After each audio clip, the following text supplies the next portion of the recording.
WhatsApp guys border YouTube channel থেকে সবাইকে শুভেচ্ছা ও অভিনন্দন। আজকে আমি রাজধানী ঢাকা থেকে পৃথিবীর দীর্ঘতম সমুদ্র সৈকত কক্সবাজারে যাব জেদ্দা ট্রাভেলসের এই হুন্ডাই বাসটিতে করে। যাত্রাপথে বিভিন্ন ভ্রমণ অভিজ্ঞতা তুলে ধরার পাশাপাশি এক্সাইটিং মোমেন্টগুলো তুলে ধরবো এই ভিডিওতে।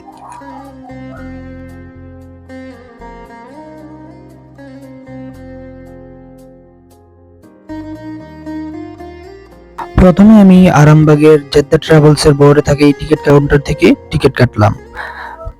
প্রতিজন পড়েছে 2000 টাকা করে টিকিট। এই টিকিট কাউন্টারের পরিবেশটা অনেক গোছালো ছিল, দেখতেই পাচ্ছেন।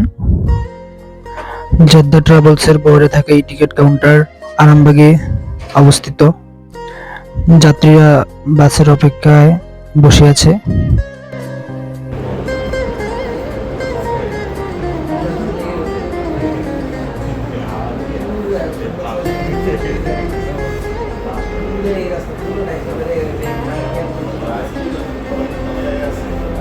জেদ্দা ট্রাভেলসের টিকিট কাউন্টারের পাশেই রয়েছে ইম্পেরিয়ালের টিকিট কাউন্টার।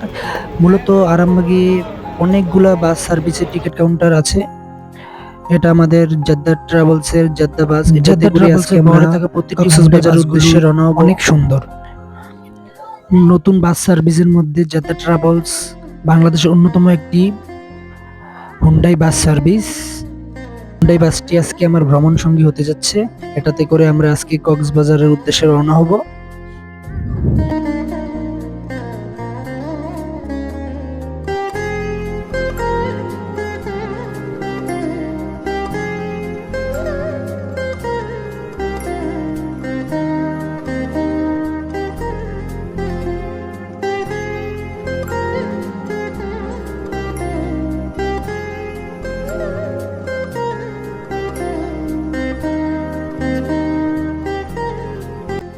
এই হুন্ডাই বাসটির ভিতরের ডেকোরেশনটা অনেক সুন্দর ছিল, দেখতেই পাচ্ছেন। ড্রাইভিং সিটটা হুন্ডাই বাসের এত সুন্দর ডেকোরেশন সিস্টেমটা, ড্রাইভিং ডেকোরেশন সিস্টেমটা অনেক সুন্দর ছিল, দেখতেই পাচ্ছেন। তারপর প্রতিটা সিট এত হাই ক্লাসিক সিট ছিল যে তা বলা বাহুল্য। তারপর একে একে সবাই বাসের সিটে বসছে, যার যার সিটে তারা বসে যাচ্ছে। কিছুক্ষণের মধ্যে আমরা ঢাকা আরামবাগ থেকে রওনা হব, তার জন্য সবাই সিটে বসতেছে, দেখতেই পাচ্ছেন।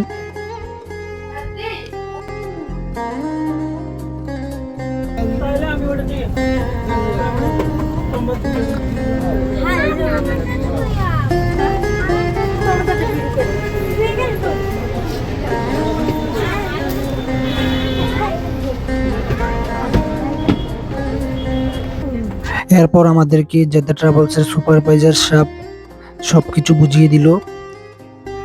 সবাই খুব এক্সাইটিং ছিল যে কক্সবাজার কোন সময় যাবে, তার জন্য সবাই আলাপ আলোচনা করছে।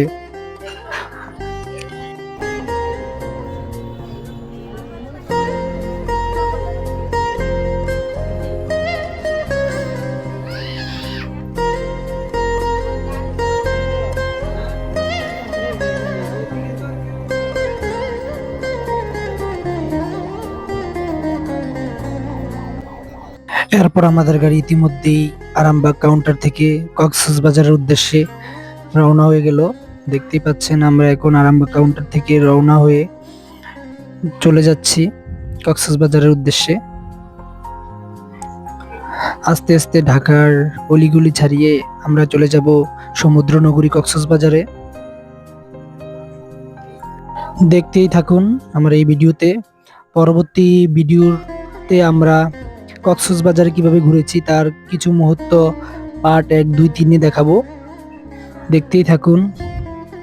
এভাবেই চলে গেলাম আমরা সমুদ্র নগরী জেদ্দা ট্রাভেলসে করে কক্সবাজারে।